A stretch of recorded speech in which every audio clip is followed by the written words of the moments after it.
Assalamualaikum warahmatullahi wabarakatuh. Halo semuanya teman-teman. Selamat malam, selamat datang kembali di channel kesayangan kita, channel Ilo Ekstrim. Dan masih bersama saya Ilo. Dimanapun teman-teman berada, semoga teman-teman selalu dalam keadaan sehat walafiat, tanpa kekurangan satu apapun. Amin, amin ya robbal alamin. Dan pada kesempatan yang baik ini saya akan membawakan satu kisah favorit kita semua. Kisah Robert. Wow, kisah dari Om Ras ya, penulis asal Kalimantan Tengah.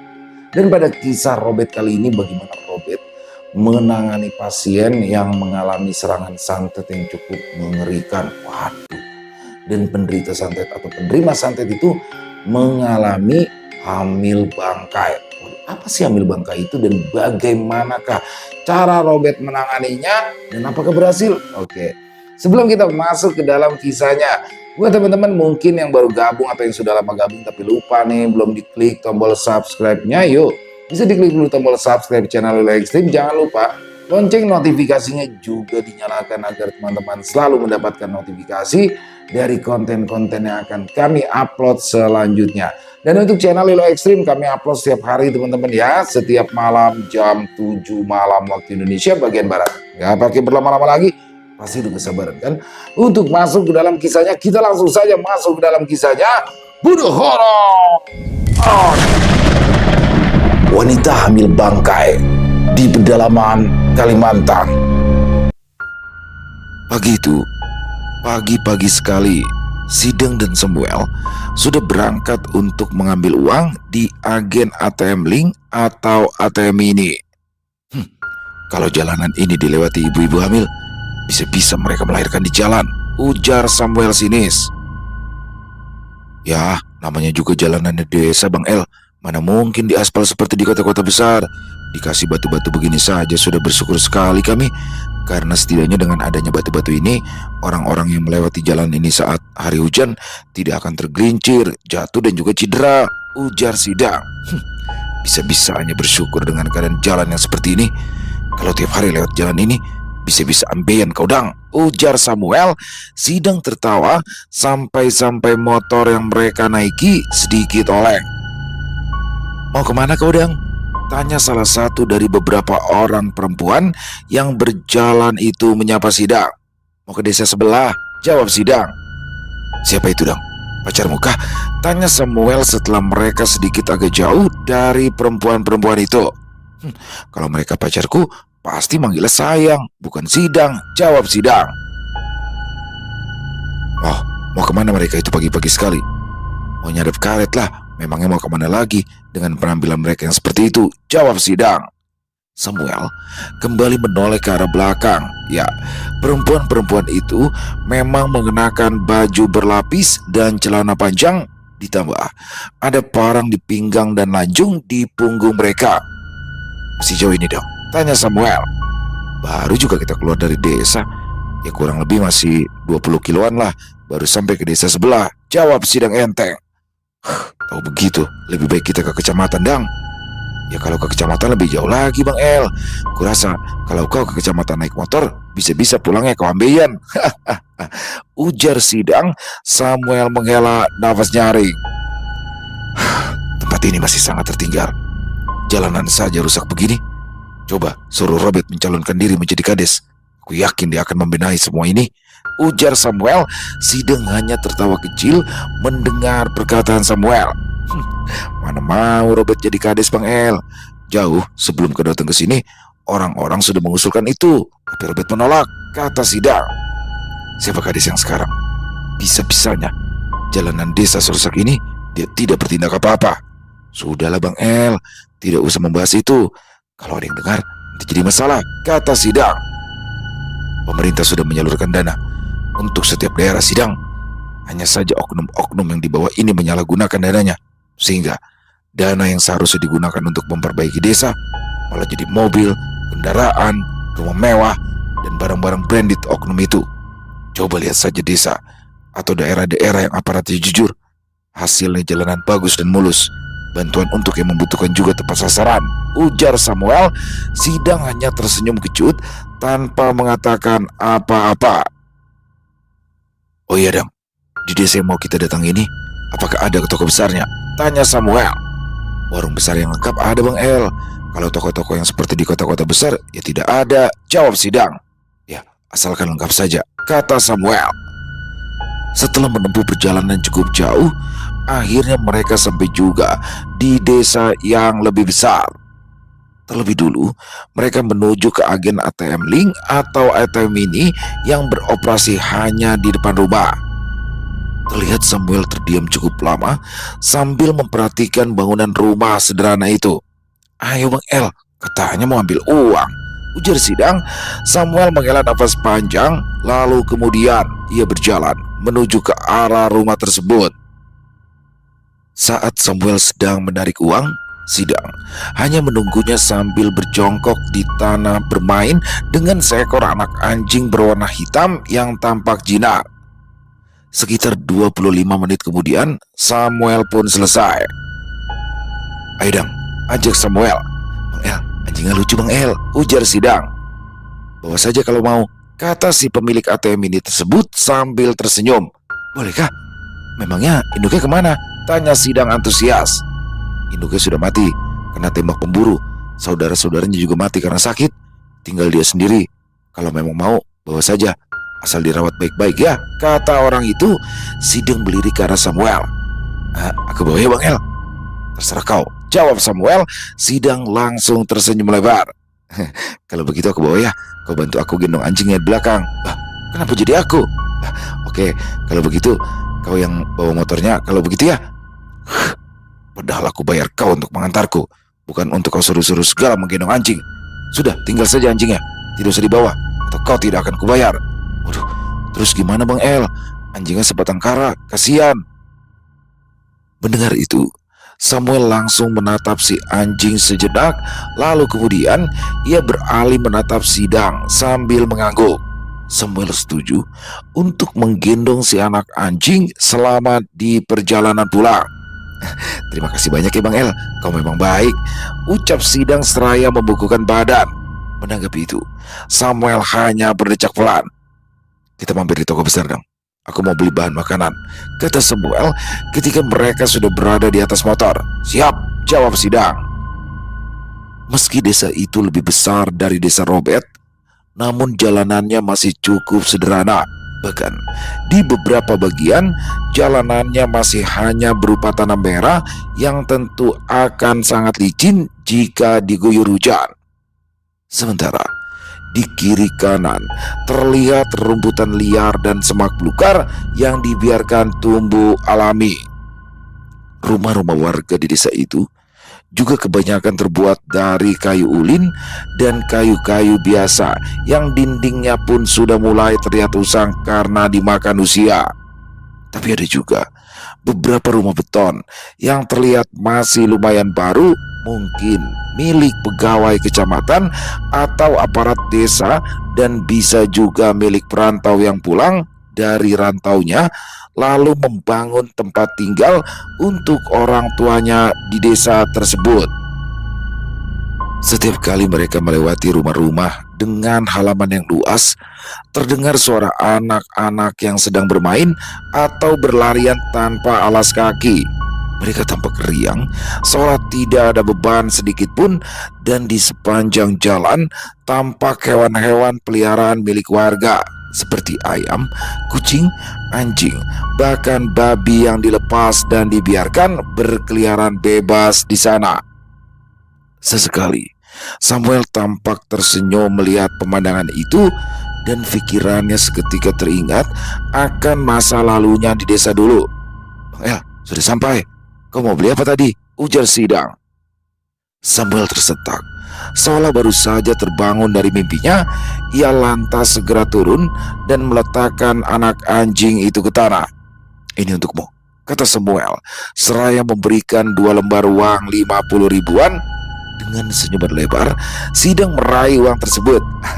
Asik, bisa buat beli gula, gumam Sidang. Gula? Tanya Samuel dengan alis berkerut. Iya, untuk orang tuaku, jawab Sidang sambil tersenyum. Tidak usah, nanti aku belikan. Uangmu simpan saja untuk pegangan, kata Samuel. Wah, serius Bang El? Tanya Sidang tidak percaya. Samuel hanya menanggapinya dengan anggukan.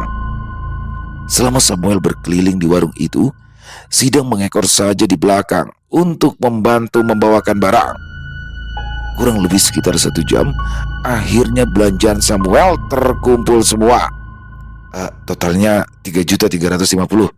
Kalian ini baru buka warung kah? Ujar sepemilik warung. Bukan, ini untuk stok di rumah, jawab Samuel seraya menghitung uangnya. Banyak sekali belanjaanmu Bang El. Ini harus 2 kali bolak-balik, ujar Sidang. 2 kali bolak-balik lewat jalanan itu? Tidak usah, lebih baik minta diantarkan saja. Bayar juga tidak masalah, ujar Samuel. Lumayan Bang El, mending aku yang bolak-balik. Lagi pula tidak terlalu jauh juga. Tidak jauh matamu?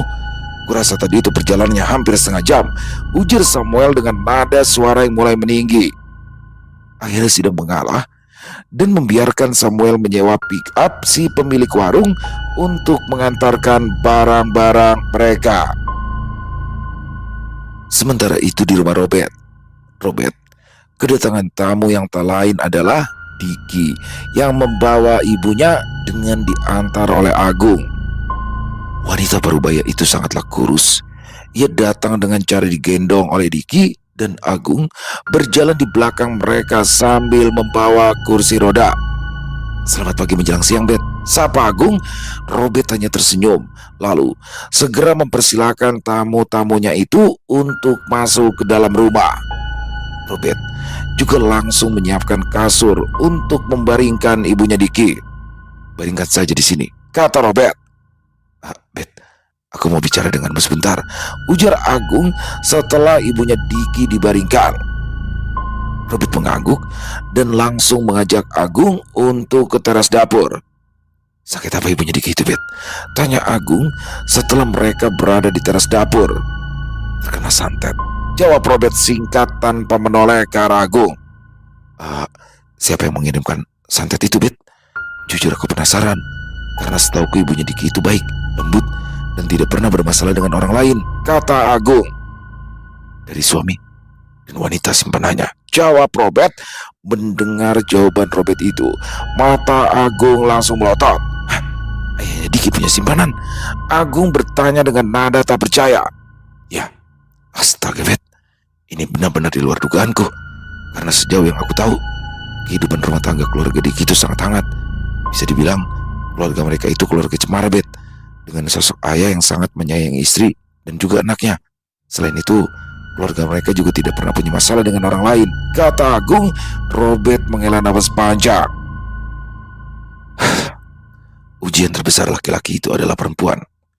Bagi yang tidak bisa mengendalikan hawa nafsunya, maka pasti akan berakhir dengan perselingkuhan, kata Robert. Entah bagaimana reaksi Diki kalau tahu hal ini, Bet, kata Agung. Maka dari itu, aku tidak enak hati untuk memberitahukan yang sebenarnya, ucap Robert. Tapi Bet, ibunya itu masih ada harapan sembuhkan, Bet? Tanya Agung. Kita coba dan usahakan. Semoga saja masih belum terlambat, jawab Robert seraya berjalan masuk ke dalam rumah. Di dalam rumah, ibunya Diki tampak meringis menahan rasa sakit yang dirasakannya. Robert berhenti dan memperhatikan wanita parubaya itu sekejap sebelum kemudian ia mendekat dan meminta izin untuk menyentuh bagian-bagian tubuh ibu Diki seperti perut dari luar dan juga kaki. Wajah Robert tampak sangat serius saat tangannya sudah berada di atas perut ibunya Diki. Dia merasakan di dalam perut ibunya Diki tersebut terasa seperti ada sesuatu yang bergerak-gerak dan berputar-putar.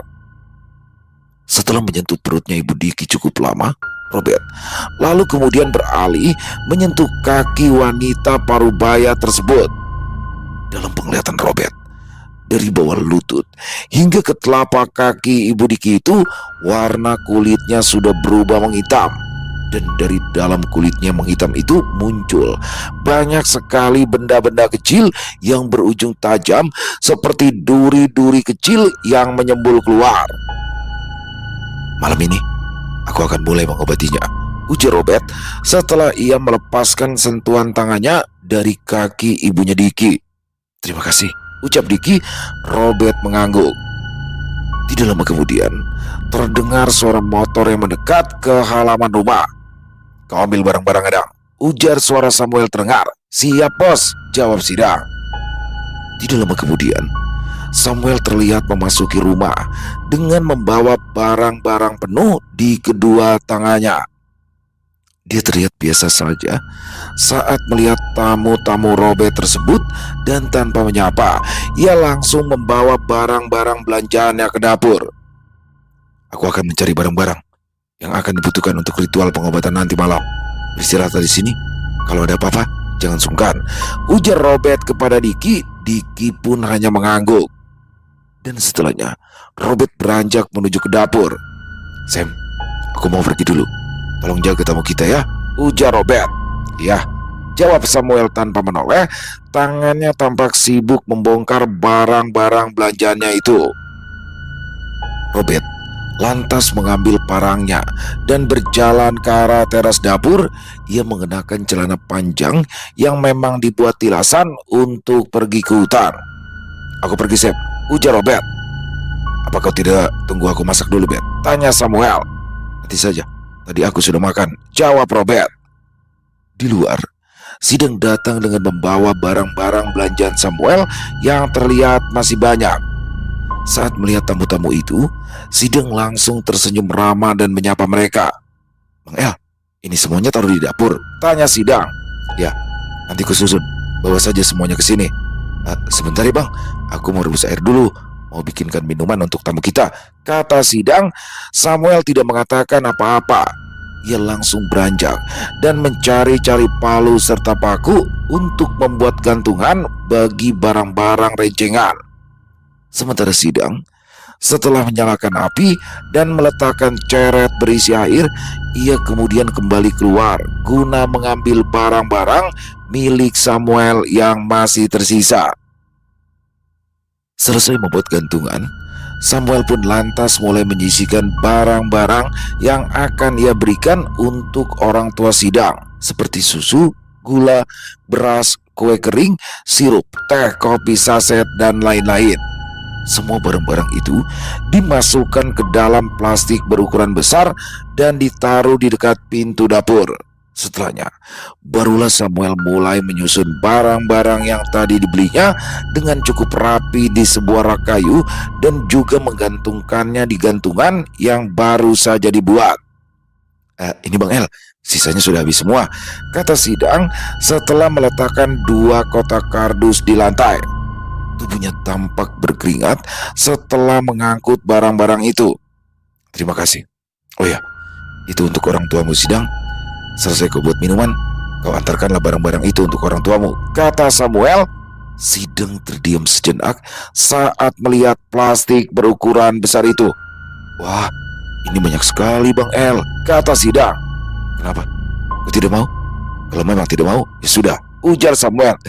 Bukan begitu, tapi kau ini ikhlaskan Bang El. Terima kasih banyak ya Bang El, ucap Sidang. Jawab Samuel tanpa mengeluarkan sepatah kata pun. Sambil bernyanyi riang, Sidang lantas mulai membuatkan minuman untuk para tamu-tamunya. Dan setelah mengantarkan minuman itu, barulah Sidang pulang ke rumah orang tuanya untuk mengantarkan barang-barang yang diberikan oleh Samuel. Sementara itu, Samuel mulai memasak untuk makan siang nantinya. Beralih ke Robert. Saat itu, Robert sudah berjalan kaki kurang lebih selama 1 jam di dalam hutan dekat desa. Beberapa tanaman untuk pendukung ritual pengobatannya sudah ia dapatkan, hanya tinggal 1 jenis akar yang masih belum ia temukan di hutan kecil tersebut. Robert akhirnya duduk bersandar di bawah pohon untuk beristirahat dan mengingat-ingat di sudut hutan mana akar itu pernah ia lihat sebelumnya. Setelah rasa lelahnya berkurang, Robert pun kembali melanjutkan perjalanan mencari akar yang ia butuhkan. Suara batiling mulai terdengar. Pertanda hari sudah mulai sore. Robert hampir menyerah untuk melanjutkan pencarian akar tersebut. Namun, sepertinya keberuntungan masih berpihak padanya, karena dalam perjalanan pulang ia berhasil menemukan akar itu. Akhirnya, ujar Robert lega setelah berhasil mendapatkan akar yang dicarinya tersebut. Setelah apa yang dicarinya sudah lengkap, Robert pun bergegas melanjutkan perjalanan untuk pulang kembali ke rumah guna mempersiapkan ritual pengobatan yang akan ia lakukan nanti malam. Beralih ke rumah, Samuel yang baru saja selesai membereskan kamar yang sebelumnya ditempati oleh Rowan itu terlihat menghela nafas panjang sambil mengedarkan pandangannya ke seluruh ruangan kamar. Tampaknya ia cukup puas setelah membersihkan kamar itu. "Dang, angkat kasur-kasur kita ke dalam," ujar Samuel. Mendengar perintah itu, Sidang pun langsung mengerjakan tugas tersebut. "Kasurmu juga, Dang. Taruh semua di sini," ujar Samuel. "Tidak usah, Bang El. Aku biar tidur di luar saja," kata Sidang. "Di luar itu dingin, banyak nyamuk. Lebih baik kau di sini. Ya walaupun kecil, tapi masih muat untuk berdua," ujar Samuel. Sidang tidak menjawab. Ia justru terdiam dan menatap Samuel dengan tatapan yang sulit dimengerti. "Kenapa menatapku begitu? Apa aku punya hutang?" ujar Samuel. "Bang El, kau serius mau mengajakku tidur di sini?" tanya Sidang. "Iya, kenapa memangnya? Kau tidak usah khawatir. Aku ini laki-laki normal. Aku menyukai perempuan tulen. Dan alasanku mengajakmu menempati kamar ini berdua adalah karena aku kasihan melihat kau tidur di luar. Seolah-olah kasta kita berbeda, padahal kita sama saja," ujar Samuel. Sidang langsung tersenyum lebar. "Ternyata kau lebih hangat dan juga lebih kekeluargaan dibandingkan Robert, Bang El," ujar Sidang. "Aku bukan orang yang baik. Kau hanya belum mengenalku, Sidang. Kalau kau sudah mengenal aku lebih dalam, mungkin kau akan lari saat melihatku," kata Samuel. "Kalau aku menilai dari apa yang aku lihat dan aku rasakan, dan dari awal aku melihatmu dulu, aku sudah tahu bahwa kau bukan orang jahat. Tapi ya, kau itu hanya sedikit menakutkan," kata Sidang. Mendengar itu, Samuel tertawa kecil, raut wajahnya tampak berubah. "Apakah membunuh orang melalui santet itu bukanlah perbuatan jahat, Sidang?" Kali ini giliran Sidang yang tertawa kecil. "Kau punya alasan untuk itu, Bang El, dan aku tidak berhak untuk menghakimimu," jawab Sidang. Samuel kembali menghela nafas. Brak! Tiba-tiba saja terdengar suara nyaring seperti benda jatuh dari arah luar. Entah apa yang pasti, setelah mendengar itu, Samuel dan juga Sidang langsung keluar. Ternyata yang datang adalah beberapa orang laki-laki bertubuh besar dengan wajah yang terlihat tidak ramah. "Mana Robert?" tanya salah satu dari beberapa orang itu pada Sidang. Sidang menelan ludahnya. Matanya menatap orang-orang itu satu persatu dengan perasaan yang tak karuan. "Ada keperluan apa mencari Robert?" ujar Samuel yang maju. Agung dan Diki yang sebelumnya asik mengobrol sontak menghentikan pembicaraan mereka dan beralih memperhatikan orang-orang yang baru datang itu. "Dia sudah membunuh teman kami. Ilmu kebal yang diberikan hanya bertahan sebentar, tidak manjur," ujar orang itu. Samuel menghela nafas panjang. "Pasti ada pantangan yang teman kalian langgar, makanya sampai berakibat fatal seperti itu," kata Samuel santai. Namun reaksi Samuel yang santai itu justru malah membuat orang-orang itu emosi. "Hei, jangan main-main sama kami," bentak salah satu dari orang itu. Wajahnya memerah karena marah. Sidang spontan mundur, tubuhnya menegang. Diki bahkan refleks berdiri, sementara Agung menatap tajam ke arah orang-orang tersebut, bersiap dan berjaga-jaga kalau situasi memburuk. Sebenarnya apa maksud kedatangan kalian, ha? Kalian datang ribut-ribut seperti ini pun kami tidak paham sama sekali."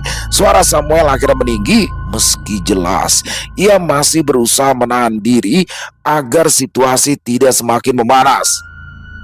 "Maksud kami sudah sangat jelas. Cepat suruh Robert keluar.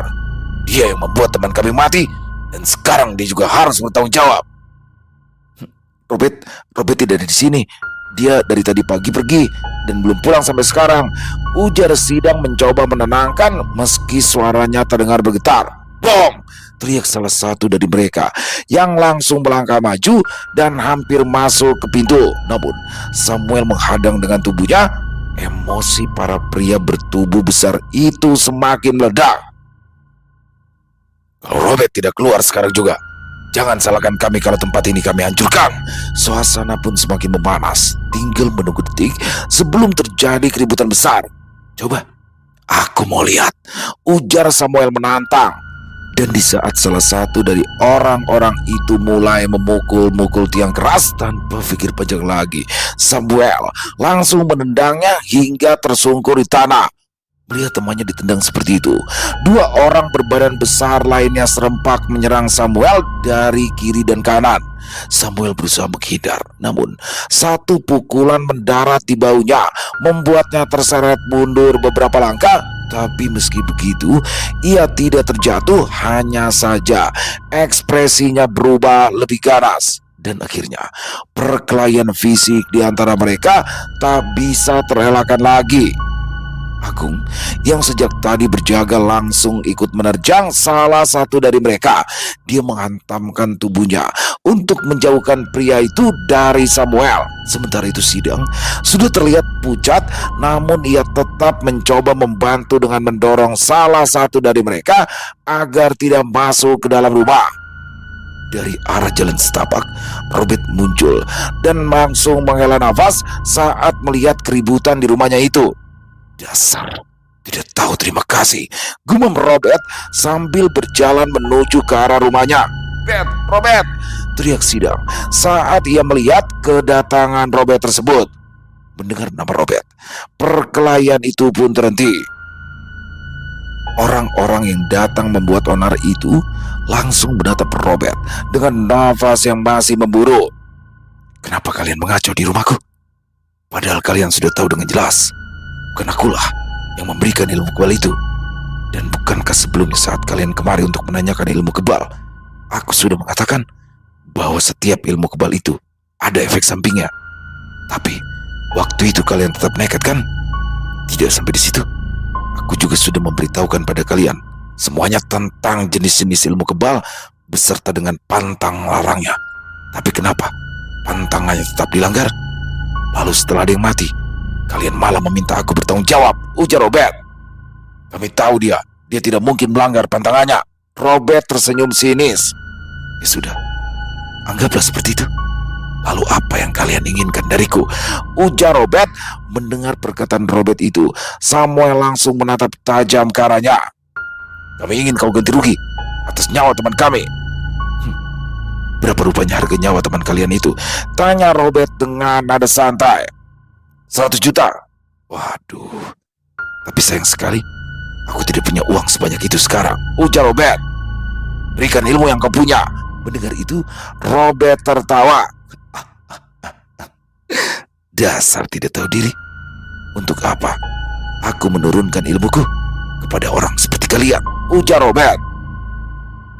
Sekarang lebih baik kalian pergi sebelum aku benar-benar marah. Lanjutnya seraya melangkah menaiki teras rumah. Orang-orang itu melengos dan langsung bergegas pergi. Hus, ujar Samuel. Kupikir kau tadi akan memberikan uang yang mereka minta, Bet, ujar Samuel seraya menatap Robert. Robert tertawa kecil. Kalau ada, mungkin saja akan aku berikan, tapi sayangnya uangku tidak cukup, jawab Robert. Bodoh kau, Bet. Mereka itu cuma memanfaatkanmu. Sekali-kali berikanlah pelajaran untuk orang-orang seperti itu, biar mereka tidak semena-mena lagi padamu, ujar Samuel. Robert hanya tersenyum. Maaf, sudah membuat kalian melihat dan terlibat dalam keributan di rumahku, kata Robert pada Agung dan Diki. Tidak apa-apa, jawab Agung mewakili Diki. Ritual pengobatan akan aku lakukan malam ini, dan sekarang aku akan menyiapkan segala sesuatunya terlebih dahulu, kata Robert sebelum berjalan ke arah dapur. Dan Samuel mengikutinya dari belakang. Sementara Sidang kembali ke kamar untuk membereskan kasur. Di dapur, Robert tampak sibuk membersihkan daun dan juga akar-akaran yang didapatkannya dari dalam hutan. Sedangkan Samuel terlihat berdiri memperhatikannya sambil menyalakan sebatang rokok. "Berapa tarifnya?" ujar Samuel. "Tarif apa?" ujar Robert balik bertanya. Samuel tersenyum sinis. "Tidak usah pura-pura bodoh. Berapa harga nyawa wanita parubaya itu? 10 juta? 20? Atau lebih jangan-jangan?" ujar Samuel. Robert menghela nafas panjang. "Tah, aku tidak pernah menghitungnya. Oh iya Sam, daripada kau menanyakan hal-hal yang tidak penting, lebih baik kau buatkan aku kopi. Dan tolong rebuskan juga 1 mie untukku. Kalau ada mie kari ya, kulihat kau beli banyak mie," ujar Robert melanjutkan tanpa mengatakan apa-apa. Samuel lantas berjalan ke arah tungku api. "Kamu sudah makan?" tanya Robert. "Ya," jawab Samuel singkat. "Kau masak apa tadi?" "Kecoa rebus," jawab Samuel sekenanya. Namun jawabannya itu langsung membuat Robert tertawa. "Banyak yang lucu." "Kecoanya," jawab Robert. "Gila." Begitu daun dan akar-akaran itu bersih, Robert lantas meletakkannya di dalam wadah rotan, lalu menggantungkannya pada paku di samping pintu dapur. Robert kemudian melepaskan baju dan celana kotornya hingga hanya menyisakan celana pendeknya saja. Begitu pakaian kotoran dilepas, tubuhnya langsung terlihat jelas. Kulitnya putih bersih, kontras dengan noda tanah yang menempel di lengannya. Otot-otot di bahu dan dadanya terbentuk rapi, tidak berlebihan, tapi cukup menunjukkan bahwa ia terbiasa bekerja berat.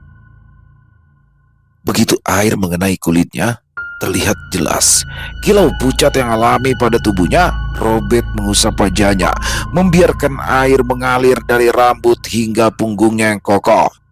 Setelah beberapa saat, ia menarik nafas panjang.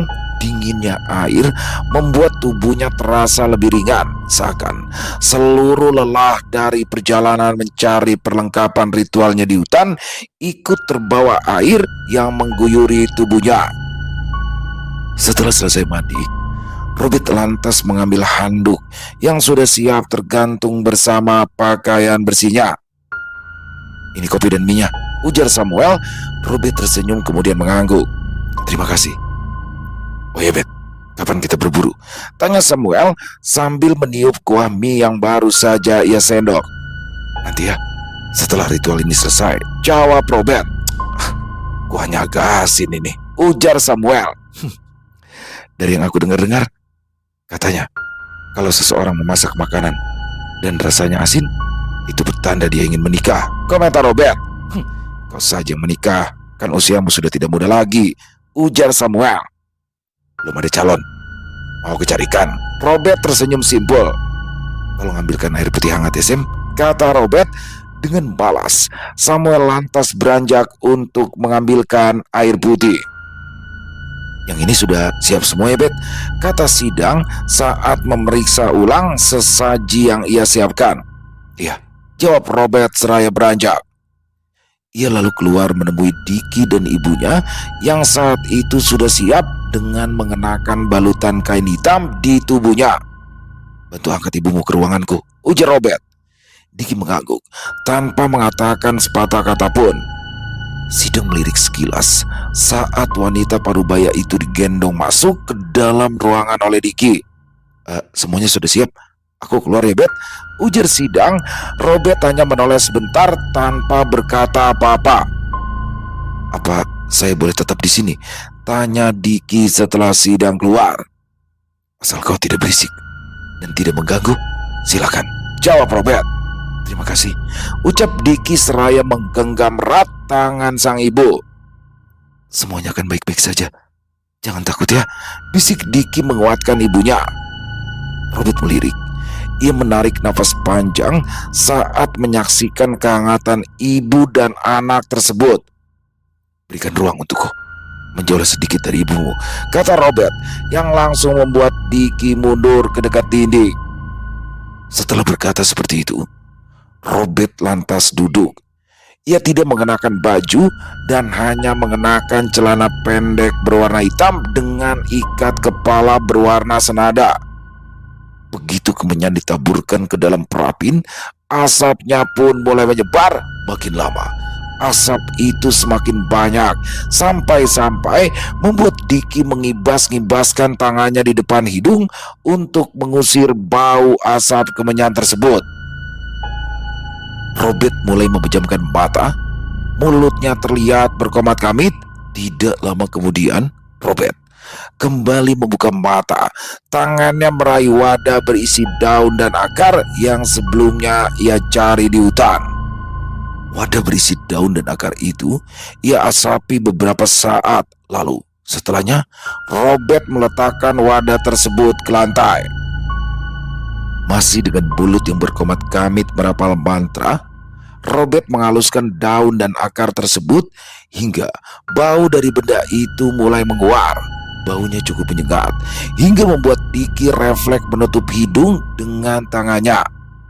Setelah benda itu halus, Robert lantas membawanya ke dekat kaki ibunya Diki yang terbaring lebah.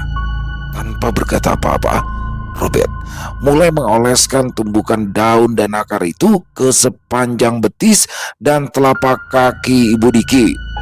Teksturnya yang berlendir membuat suara ceklap-ceklap setiap kali jari Robert menekan dan menarik ramuan itu dari kulit. Lendirnya memanjang seperti ingus namun tidak bisa putus. Diki yang sedari tadi hanya memperhatikan, terlihat wajahnya nampak semakin menegang. Sedetik pun Diki tidak mengalihkan pandangannya dari sang ibu. Ringis wanita parubaya itu mendengar ibunya meringis kesakitan. Diki langsung bereaksi dan hendak mendekat, namun Robert segera menatapnya dengan tajam, seolah memperingatkan agar Diki tidak mengacau. Setelah mengoleskan ramuan itu di kaki ibunya Diki, Robert lantas kembali menaburkan kemenyan ke dalam perapin. Asapnya langsung mengepul.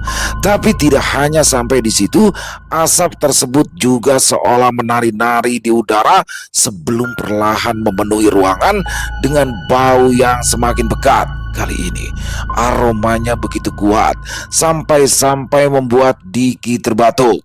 Terlebih dulu, Robert mengatur nafasnya sebelum meletakkan kedua telapak tangan di atas perut wanita parubaya itu.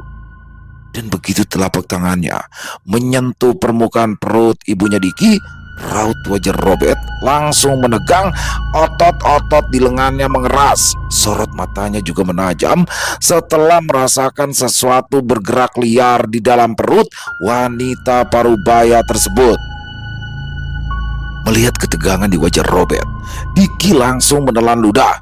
"Ada apa?" tanyanya lirih. Tapi Robert tidak menjawab. Kedua matanya justru perlahan terbejam, sementara tangannya tampak menekan perut wanita parubaya itu. Tiba-tiba saja sesuatu di dalam perutnya ibunya Diki yang bergerak itu terasa seperti bergelombang dari satu sisi ke sisi yang lain. Robert membuka mata, nafasnya memburu. Dia menolak keluar. Gumamnya pelan namun cukup jelas untuk didengar oleh Diki. Gerakan di perut ibunya Diki itu kembali muncul. Kali ini lebih kuat gerakannya, bahkan mirip seperti gerakan bayi di dalam kandungan yang sangat aktif. Sampai-sampai Diki pun bisa melihat pergerakan di perut ibunya tersebut. "Ibu!" Diki spontan hendak mendekat, tetapi Robert langsung mengangkat satu tangannya sebagai isyarat kalau dia melarang Diki untuk mendekat. "Jangan," ucap Robert terdengar pelan namun cukup tegas. "Kalau kau mendekat sekarang, kau hanya akan mengganggu prosesnya," ucap Robert lagi. Mendengar itu, mau tak mau, Diki terpaksa menahan diri untuk tidak mendekat ataupun menyentuh ibunya. Akan tetapi, semakin dibiarkan, pergerakan di perut sang ibu itu justru semakin kuat sampai-sampai tubuh wanita parubaya tersebut sedikit terangkat. Nafasnya juga terdengar memburu dan bibirnya mengatup rapat seakan menahan rasa sakit yang tak sanggup ia ungkapkan. Robert menahan perut ibunya Diki itu dengan kedua tangan, tubuhnya juga sedikit membungkuk ke arah depan. "Baiklah, kalau kau lebih memilih untuk bermain kasar, akan aku layani," ujar Robert bergumam. Robert lalu menaburkan lagi kemenyan ke dalam perapin. Asap kembali mengepul. Perlahan Robert mulai memejamkan mata, mulutnya pun tampak berkomat-kamit. Tidak lama setelahnya, tiba-tiba saja angin dingin berembus di sekeliling mereka. Diki kembali menelan ludah. Matanya tampak menatap waspada ke seluruh ruangan itu. Srek, srek. Suara sesuatu mirip seperti kumpulan lidi yang diseret di atas atap ruangan itu terdengar. Menyadari ada yang tidak beres, Diki langsung merapatkan tubuhnya ke dinding. Dia meringkuk sambil menutup mulutnya dengan kedua tangan, sementara matanya tampak liar melihat ke segala arah. Berbeda dengan Robert yang masih duduk tegak dengan mata terpejam, tubuhnya juga kini mulai berkeringat dan perlahan tangannya terlihat meraih sesuatu berserabut dari dalam salah satu wadah yang ada di dekatnya. Benda berserabut itu kemudian ia masukkan ke dalam perapin, dan seketika setelah benda itu dimakan api, aroma hangit menyebar ke seluruh ruangan. Diki terbatuk. Ia merasakan hidungnya terasa perih akibat asap berbau hangit tersebut.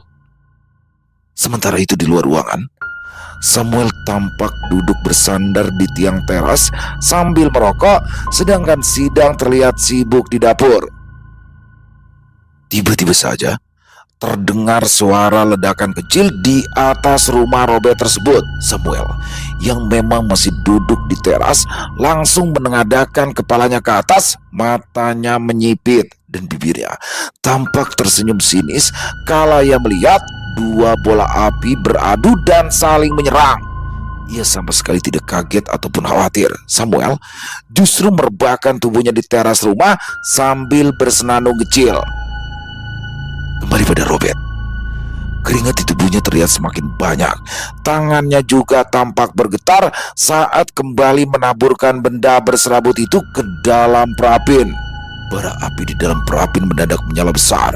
Apinya berwarna merah dan hampir menyambar tangan Robert. Namun, itu sama sekali tidak membuat Robert menghentikan ritualnya.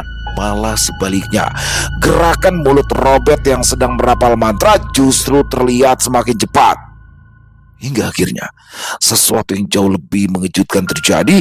Ibunda Diki tiba-tiba mengejan persis seperti seseorang yang hendak melahirkan. Sesaat kemudian terdengar suara letupan kecil dari dalam perutnya, lalu kemudian disusul dengan munculnya bau busuk yang sangat menyengat. Bau itu tercium kuat dari arah kedua kakinya. Tidak hanya itu, nyala api yang sempat membesar di dalam perapin tadi pun juga perlahan kembali normal. Bau apa ini? Ujar Diki bertanya-tanya. Suaranya terdengar bergetar. Robert menghela nafas panjang, lalu ia menoleh ke arah Diki. "Bantu aku membersihkan ibumu," ujar Robert kepada Diki. Diki mengangguk, lalu segera mendekat. "Bau busuk dari mana ini?" tanya Diki. "Ibumu terkena santet. Aku menyebutnya poin bangkai atau hamil bangkai. Santet ini tujuannya untuk menyiksa ibumu sampai dia mati. Dan tidak hanya sampai di situ. Ibumu ini sudah terkena beberapa macam santet, dan yang paling parah itu di bagian perut dan kakinya. Tapi kau tenang saja, karena santet itu sudah berhasil aku kembalikan. Sekarang ini tinggal menunggu ibumu pulih kembali," ujar Robert. Mendengar itu, Diki langsung menghela nafas lega. "Jadi apa yang harus saya bersihkan?" tanya Diki.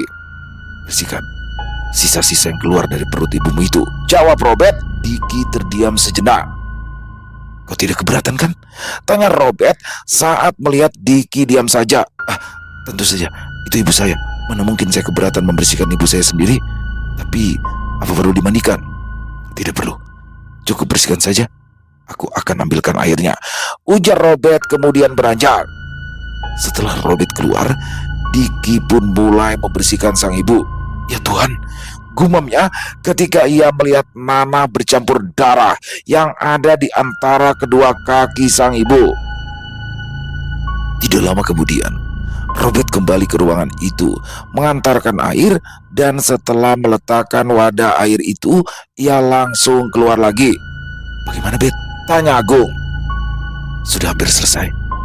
Tinggal yang di kakinya saja yang harus dihilangkan supaya dia bisa berjalan kembali, jawab Robert. Agung pun mengangguk. Tapi semuanya lancar kan? Maksudku ibunya Diki akan baik-baik saja kan?